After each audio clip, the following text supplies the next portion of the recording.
তোমার স্বপ্ন, তোমার লড়াই। সবাই তোমার স্বপ্ন বুঝবে না, এটাই স্বাভাবিক। কারণ ওরা দেখেছে তোমার এখনকার অবস্থান, তোমার লক্ষ্য নয়।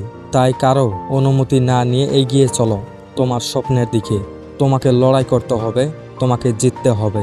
রাত জেগে যে ঘাম ঝরাও, সেটা একদিন আলো হয়ে ফিরবে। আজ কষ্ট হচ্ছে, খুব ভালো, মানে তুমি এগোচ্ছ। আরামদায়ক জীবন কখনো বড় কিছু তৈরি করতে পারে না। যে যত কষ্ট সয়ে, সে তত শক্তিশালী হয়ে ওঠে। তাই মুখ বন্ধ করে রাখো, কাজ করে যাও। একদিন তোমার সফলতা হবে তোমার সবচেয়ে বড় আওয়াজ। যারা আজ হাসে, কাল তারাই হাততালি দেবে। শুধু নিজেকে বলো প্রতিদিন, আমি পারবো।